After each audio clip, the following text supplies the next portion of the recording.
Blemba, Juodkalnijos kalnuose 12 laipsnių šilumos. Ir panašu, kad šilčiau nebus. Net kito varianto, jau vieną pasirengiau kaip lietaus rūbus rengtis, nes kitaip šalsiu. Kai jau maniau, kad gražesnių vaizdų už Graikiją nematysiu šioje kelionėje, į sceną išeina Juodkalnija ir sako, palaikykit manualų. Iš tikrųjų, po slogios ir depresyvios Albanijos įvažiavus į Juodkalniją vaizdelis pasikeitė kardinaliai. Keliai sutvarkyti, namai gražus, kiemai žmonių sutvarkyti, kaimai atrodo taip pat gražiai, keliai statosi, remontai visur vyksta, o jau pakrantė tai tikrai ta pati pakrantė kaip ir Kroatijos. Ir pagal infrastruktūrą, ir pagal visą išsivystymą. Super. Atvykus į Kotoro įlanką, ten iš vis likau priblokštas, kadangi tai yra unikalus gamtos kampelis, didelė jūrinė įlanka ir aplink ją daug miestukų, uostukų ir paprastų, ir super prabangių, kaip Tivatas. Ir Kotoras, jo senamiestis, tai toks, mažasis Dubrovnikas turbūt. Iš tikrųjų, čia iki Dubrovniko buvo keliasdešimt kilometrų vos, ne vos. Tai aš visą vakarą parlandžiau Kotoro senamiesčiu, pavakarinivau restorane. Tiesa, kainos jau ten nejokingos, ne albaniškos ir ne kaimietiškos. Tikrai gerokai brangiau negu Lietuvoje. Bet, jau ten yra, kaip sakyt, šikas. Šiandien taip pat iš ryto aplėkiau dar visą įlanką, pasižiūrėjau, užlipau į kalną, užvažiavau, pasižiūrėjau vaizdų, kaip atrodo įlanka nuo kalno, taip pat labai įspūdingai. Tikrai verta buvo 1,5 valandos ten vien į kalną belstis važiuoti. Ir ką, po pietų išlėkiau aš savo į šiaurinę Makedoniją, į šiaurinę Juodkalniją, atsiprašau. Važiavau visą kelią. Vaizdai buvo superiniai, jau kai galvojau, kad gražiau nebūna, pasirodo už sekančio kalno būna. Kas dar buvo smagu, kad iš 32 laipsnių iš ryto patekau į +9. Tai reikėjo rengtis lietaus rūbus, nes tai yra tai, ką turėjau greičiau išličiau.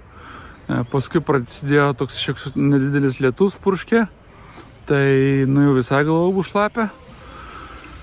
Galvojau, mėgosiu kempingį iš tikrųjų, bet kadangi čia daug tokių gražių kempingų yra šiaurinėje Juodkalnijoje, bet kadangi pasižiūrėjau, kad laukia +9, naktį šilčiau tikrai nebus, tai atvažiavau čia į visiškai kažkokį keistą miestelį prie pat Serbijos sienos.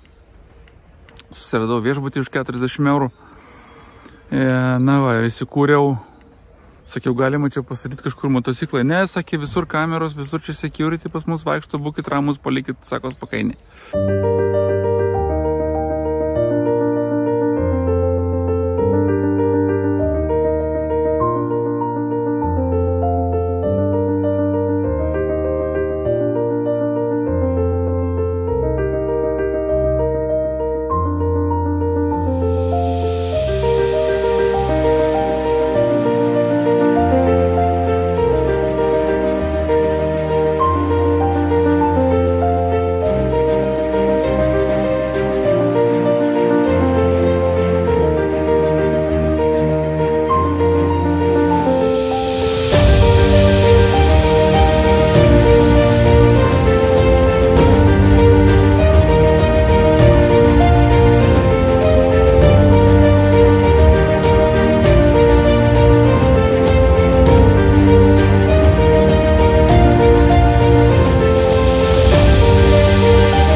Tai va, tai ramiai įsikūriau, pasipavakarieniausiu ir rytoj šausiu per Bosniją ir Hercegoviną.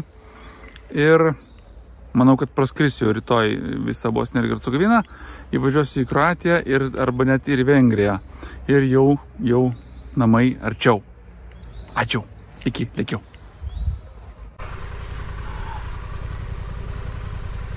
Nu viskas, galim važiuoti. Varom.